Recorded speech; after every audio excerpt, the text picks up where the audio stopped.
Bonjour. Au Moyen-Orient, le conflit latent qui oppose les Fédayines, les commandos palestiniens, aux autorités légales des pays où ils séjournent, a pris ce matin un tour dramatique à Amman, en Jordanie. Depuis ce matin, en effet, à Amman, en Jordanie, c'est la guerre ouverte entre les troupes du roi Hussein et les commandos palestiniens.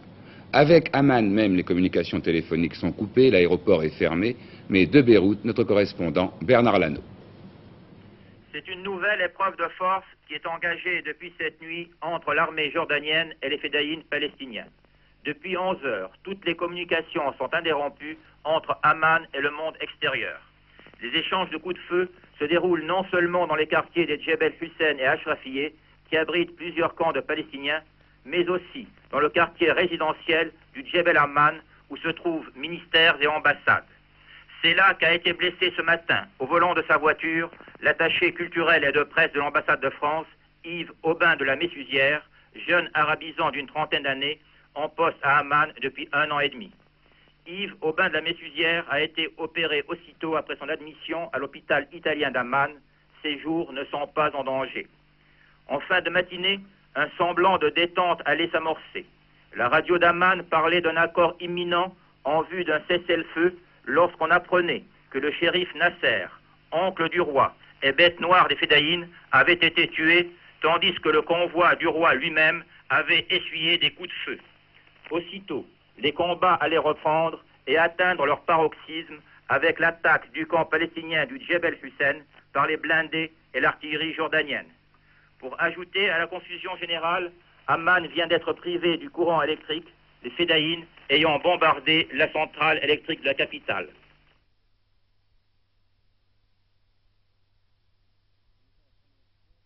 Ce n'est pas la première fois que le roi Hussein a maille à partir avec les organisations palestiniennes.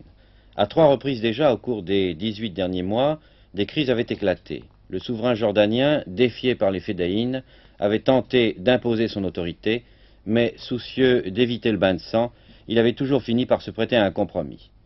C'est ainsi qu'en février dernier, après des incidents qui avaient fait 80 morts à Amman, le roi Hussein et Yasser Arafat étaient parvenus à un accord.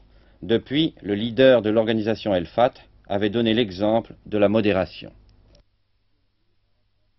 Aujourd'hui, Arafat paraît débordé par les mouvements de commando les plus durs, notamment le FPLP du docteur Habash, qui joue à fond la chute du roi Hussein.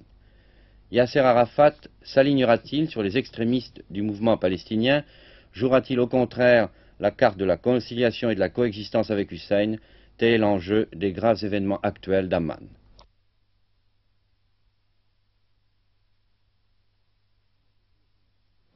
Jean Lacouture, vous venez d'entendre Bernard Lano et Jacques Abouchard. Alors bien sûr, la question est, sommes-nous en présence d'un incident plus dramatique mais comparable à ceux qui se sont déjà produits, ou bien cette fois est-ce la grande crise? Est-ce que d'un côté comme de l'autre, on essaie de trancher définitivement le problème de supériorité?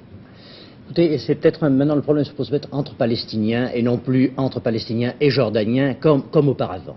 En fait, on nous le rappelait à l'instant, depuis le mois de février, il y avait un accord qui faisait que la Jordanie était pratiquement avec une double souveraineté, un roi et un président de la République, Arafat. Pratiquement, il y avait cette espèce de double souveraineté qui était à peu près équilibrée et qui marchait en raison partiellement de l'équilibre de Arafat lui-même, qui voulait ne pas modifier les choses et préférait gouverner à travers le roi Hussein plutôt que gouverner face directement aux Israéliens.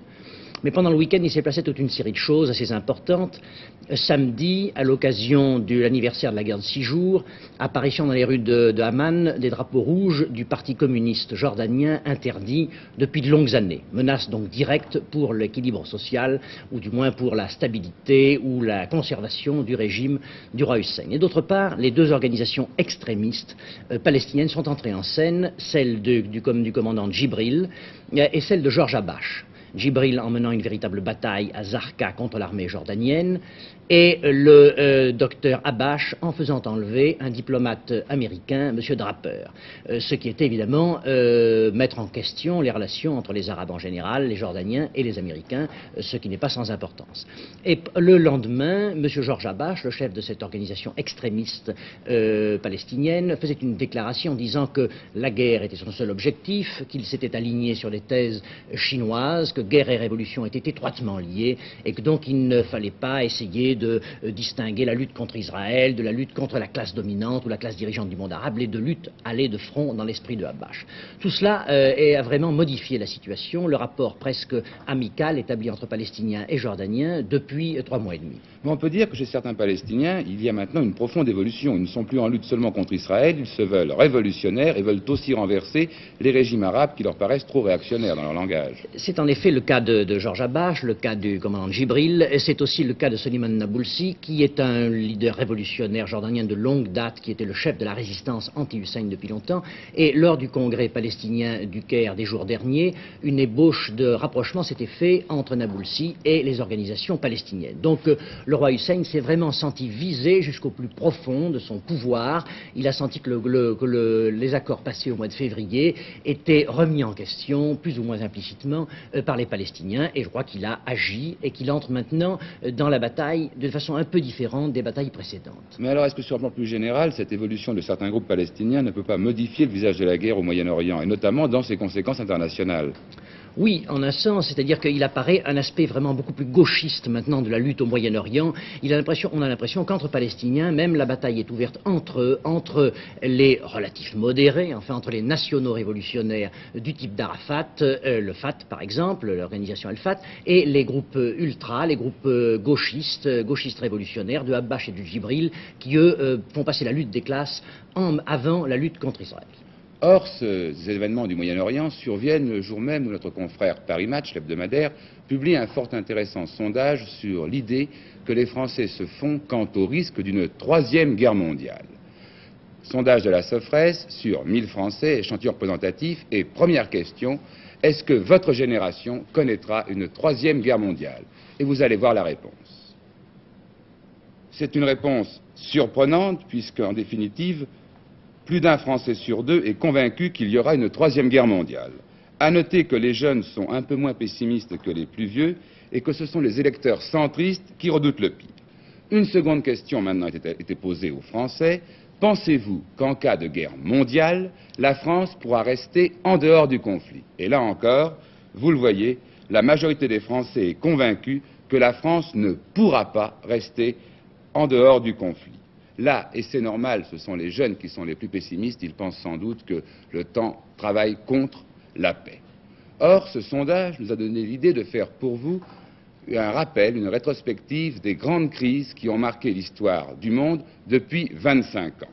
Ces crises qui, parfois, ont fait dire à certains d'entre nous « Ah, cette fois, nous n'y échappons pas, c'est la guerre ». Georges Pittoreff.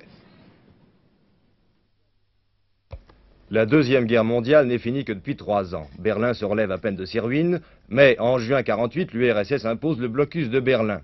La crise est d'autant plus grave que le prétexte invoqué est futile. Le blocus durera 11 mois, les alliés occidentaux américains en tête relèvent le défi avec un pont aérien qui sauve la ville de l'asphyxie. On a été à 2 doigts de la guerre pour le contrôle de l'Europe. Maintenant le conflit est écarté, mais on s'installe dans la guerre froide.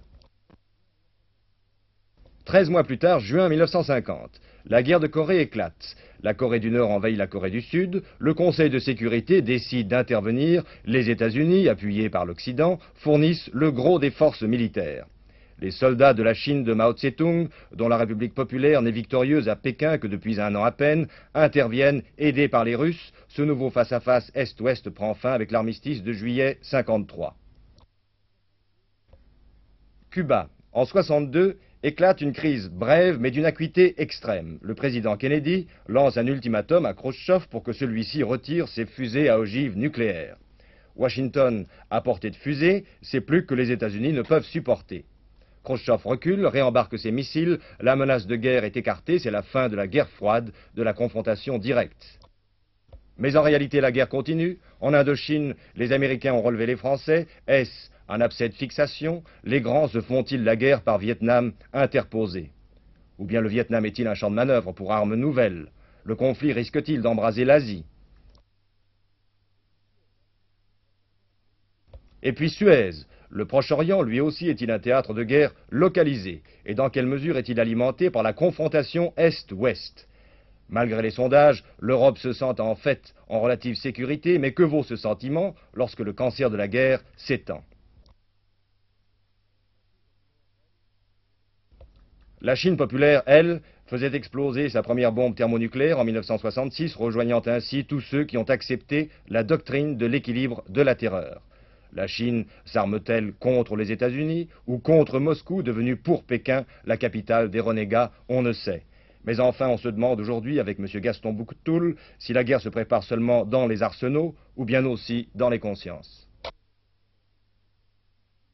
De la guerre froide à la coexistence pacifique qui n'empêche pas des guerres locales, et puis surtout la montée sur la scène internationale de la Chine. Regardez d'ailleurs ce que les Français ont répondu à la question « Quelle guerre redoutez-vous le plus ?» Une question qui leur a été posée entre les grandes guerres possibles, quelle est celle, à votre avis, qui a le plus de chances de survenir? Eh bien là, les Français estiment que la Chine sera partie prenante au conflit. Incontestablement, ils ne croient plus. Voilà. On a demandé aussi aux Français quelle était la région du monde qui risquait le plus de provoquer une guerre mondiale. Et là encore, vous l'avez vu, pour eux, c'est le Moyen-Orient. Ils croient moins au danger de guerre au Vietnam. Sur cette carte, nous avons fixé les endroits qui, aux yeux des Français, représentent le plus grand danger de guerre. Vous pouvez voir que le Moyen-Orient, le Vietnam est la frontière entre la Chine et l'Union soviétique. Car, et c'est très net, les Français sont persuadés seuls qu'il n'y aura pas de guerre entre l'Union soviétique et les Américains, mais que si la guerre doit avoir lieu, elle aura lieu soit entre les Américains et les Chinois, soit entre les Soviétiques et les Chinois. Alors, Jean Lacouture, la question, c'est cette montée de la Chine, cette idée qu'on se fait maintenant de la Chine comme le pays d'où peut venir la guerre.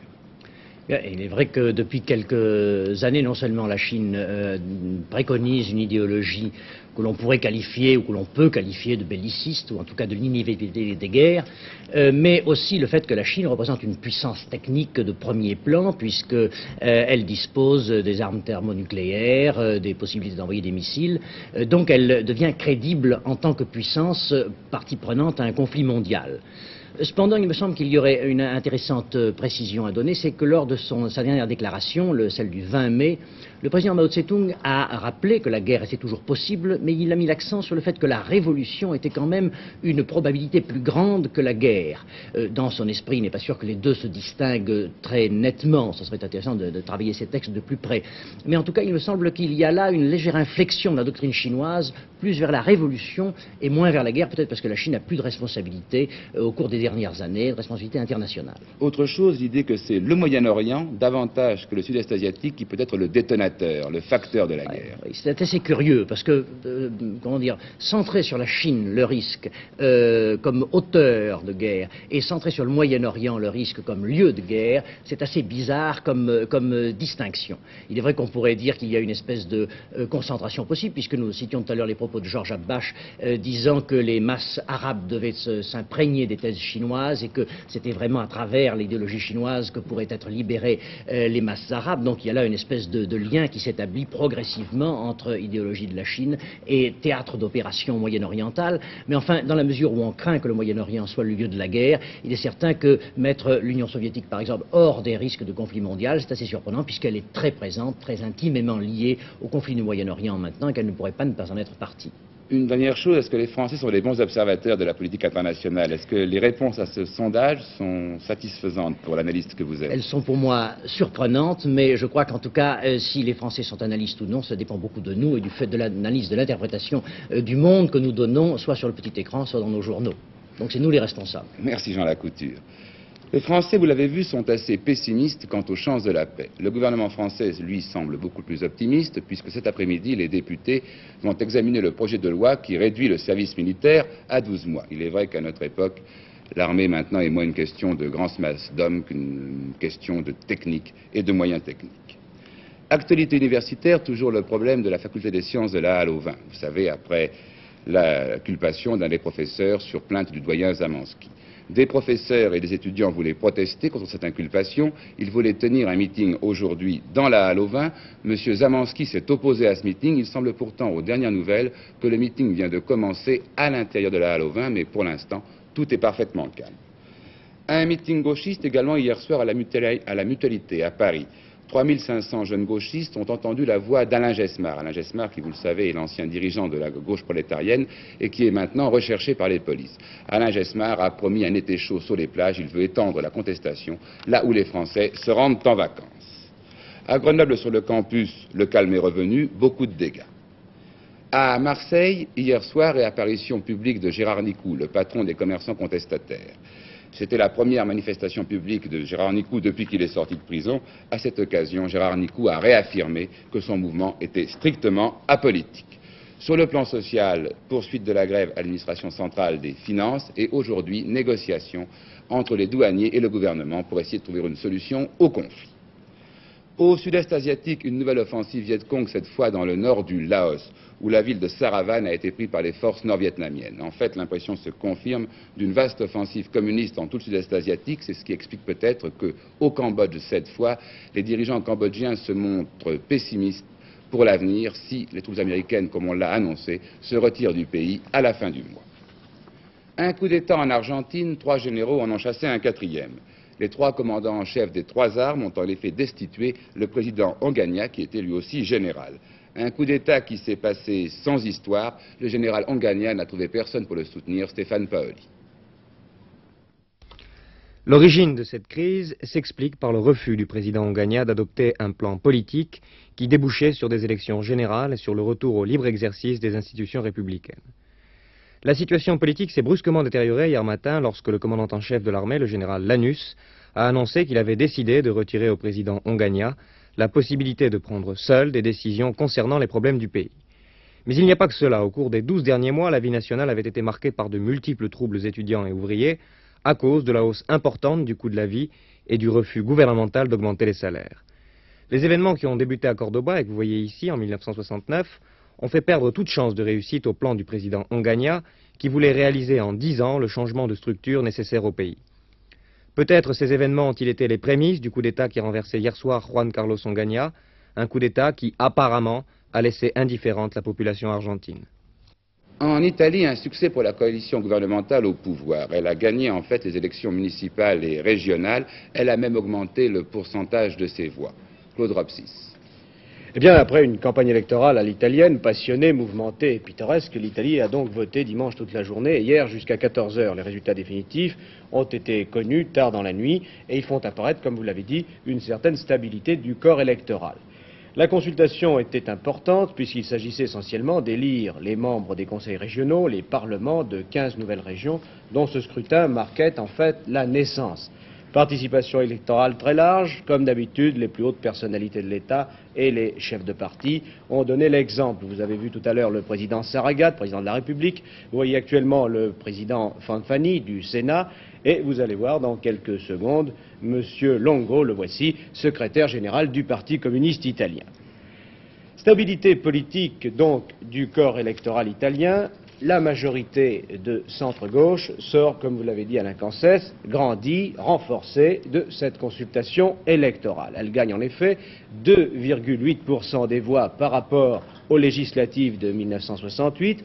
Quant à la gauche, elle en perd 1,2% et la droite en perd 0,8%. Vous voyez, les extrêmes sont les perdants. Un résultat un peu paradoxal puisqu'actuellement l'Italie connaît une grave crise sociale et que les grèves s'y multiplient. Eh bien, si vous voulez, je crois qu'on peut résumer la situation et répondre à votre question de la façon suivante en disant que les Italiens ont dit non à l'aventure politique, mais qu'ils ne renoncent pas pour autant à l'agitation sociale et à leurs revendications. Si vous voulez, il y a en Italie un front social, syndical uni extrêmement puissant et les Italiens comptent sur leurs syndicats pour résoudre leurs problèmes de tous les jours, leurs problèmes de salaire, etc.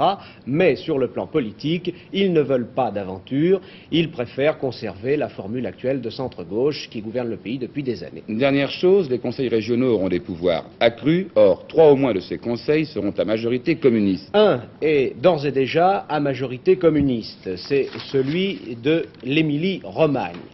2 autres seront à majorité de gauche, c'est-à-dire seront gouvernés par une association de communistes et du Parti socialiste. Il s'agit de la Toscane et de l'Ombrie. Et si vous me permettez un dernier mot, je crois que c'est de ce phénomène que risque d'arriver dans un avenir assez lointain tout de même maintenant une transformation de la carte électorale et de la carte politique italienne, à savoir que lorsque dans ces régions les communistes et les socialistes essaieront de s'agrandir et de gagner d'autres régions, c'est à ce moment-là peut-être que le centre-gauche risque d'être mis en difficulté.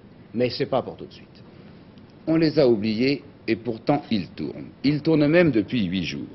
Ils, ce sont les deux cosmonautes soviétiques, Nikolaïev et Sevastianov, qui, un peu oubliés, poursuivent dans le ciel une expérience soviétique commencée il y a maintenant 8 jours, et dont, curieusement, on parle assez peu. François de Closet. C'est typiquement, on le sait maintenant, une expérience pour tester les réactions de l'organisme au cours d'un vol prolongé. Si l'on en juge par ces images de Nikolaïev transmises par télévision spatiale, on peut présumer que ces réactions sont bonnes. Le moral aussi doit être bon d'ailleurs, car hier, Nikolaïev a été en contact radiophonique avec sa fille Daliona, dont c'était le 6e anniversaire, et bien sûr avec la mère Valentina Tereshkova, et la petite fille a pu voir son père sur l'écran, petit écran, et lui parler. Vous voyez les expériences classiques. Vous savez qu'à bord des vaisseaux spatiaux soviétiques, il y a toujours, je dirais, des objets non fonctionnels. Là, vous voyez un petit bonhomme, ou bien il y a des drapeaux, il y a des photos, il y a des symboles. Les Américains en ont toujours un peu aussi, et puis il y a des jeux de patience qui semblent très importants, car il faut certainement beaucoup de patience pour tenir un vol de longue durée. Toutefois, n'oubliez pas que les Américains, à bord de Gemini 14, ont tenu 14 jours dans une Gemini, et que là, il y a un vaisseau infiniment plus confortable avec 2 compartiments. François de Closet, pourquoi ce vol?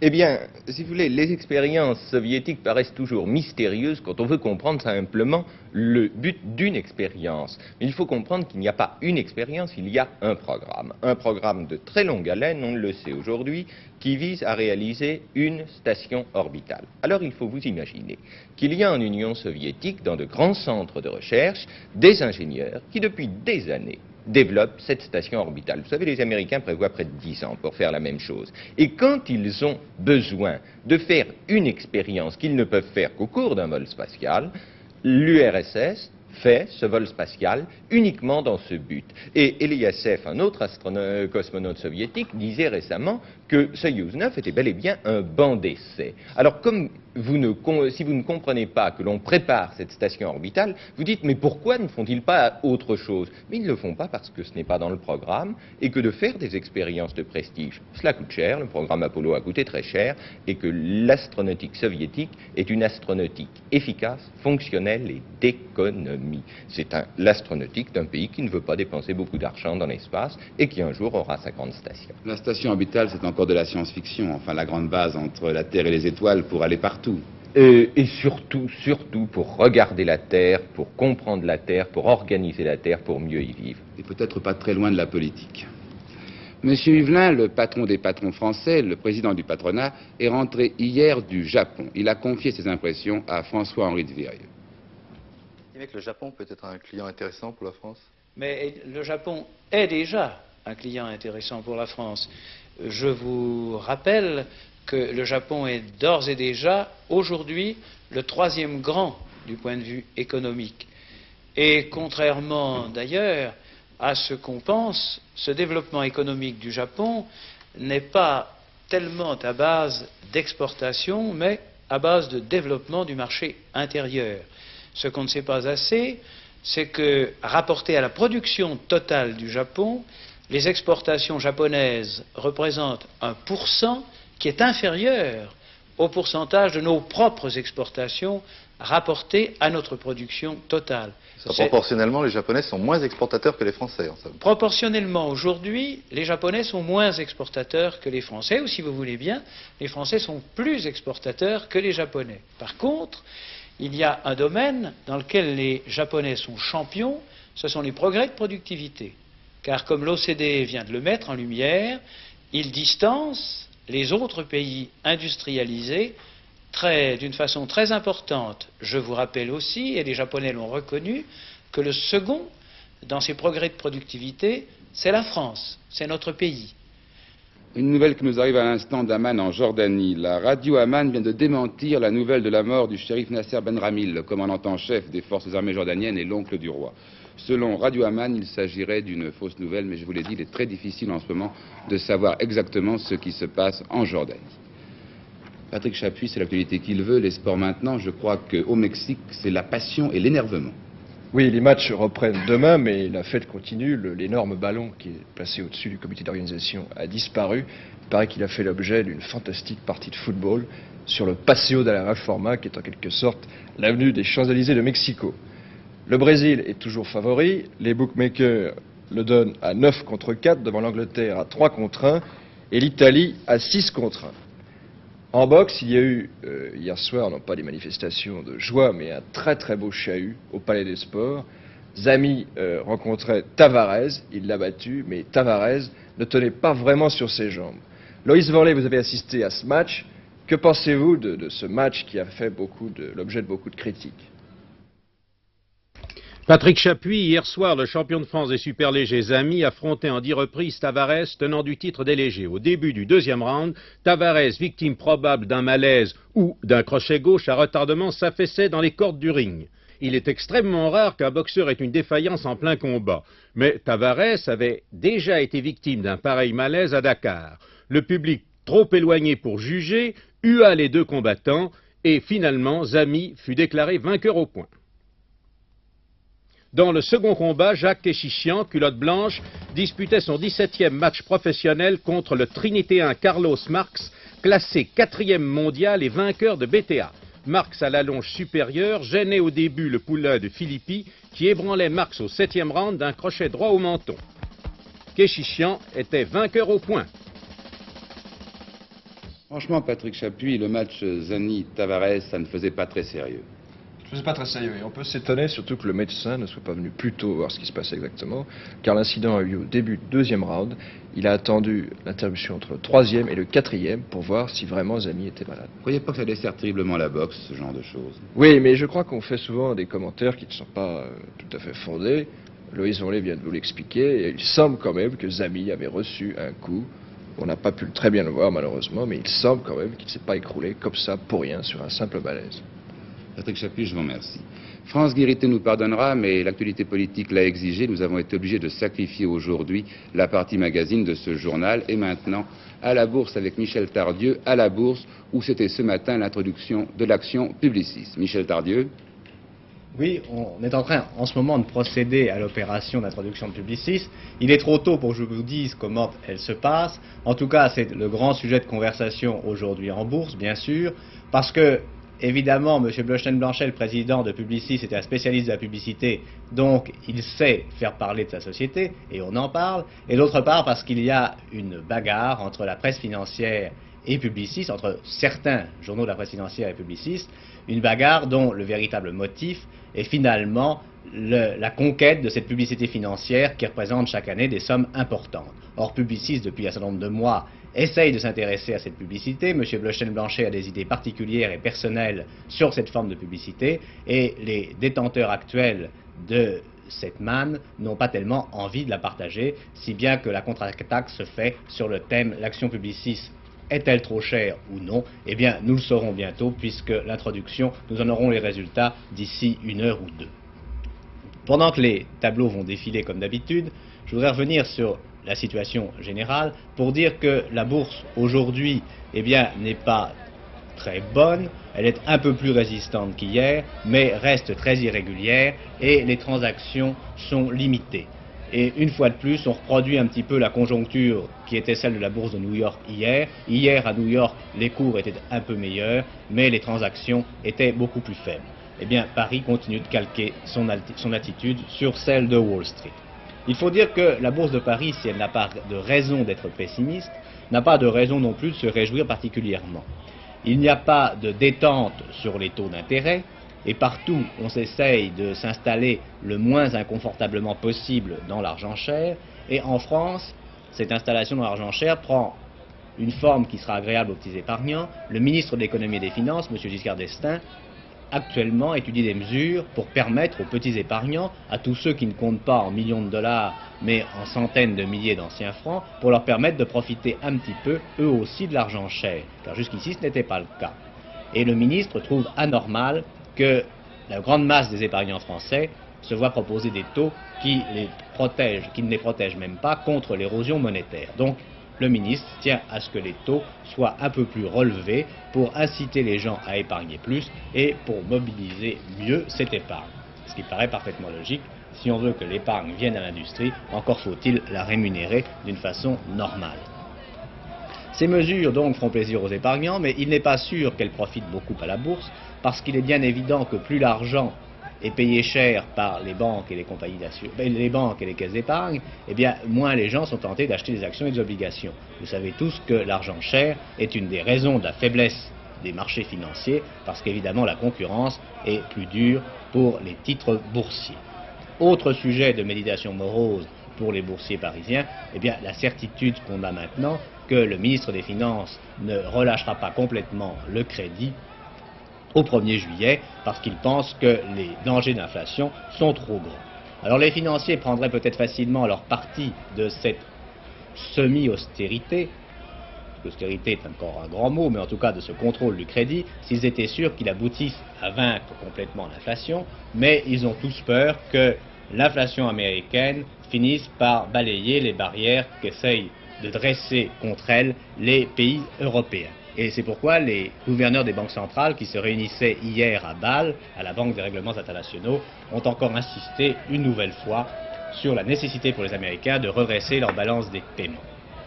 Une autre information dont on parle en bourse, c'est la nouvelle offre que le groupe suisse Braun-Boveri est en train de préparer pour la prise de contrôle de Jeux-Montchnel. Vous savez que cette affaire n'est toujours pas terminée, et Braun-Boveri, par l'intermédiaire de sa société française, la compagnie électromécanique,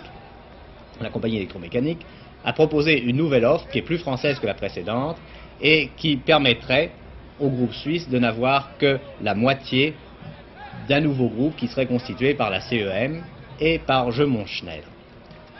Jusqu'ici, le gouvernement reprochait à la compagnie électromécanique d'être un peu suisse, moins suisse bien sûr que Westinghouse n'était américain, mais un peu trop quand même. Et maintenant, Braun-Boveri essaye de proposer donc une solution dans laquelle le groupe suisse serait à égalité avec des intérêts français. Cette nouvelle offre fait concurrence bien sûr à celle de la Compagnie Générale d'Électricité. Vous voyez que les cours de l'or sont en légère reprise. Il faut dire qu'à Londres ce matin, l'or avait également remonté. Je crois que le fixing était à 35,70. Ceci probablement en raison de certains mouvements sur les marchés monétaires.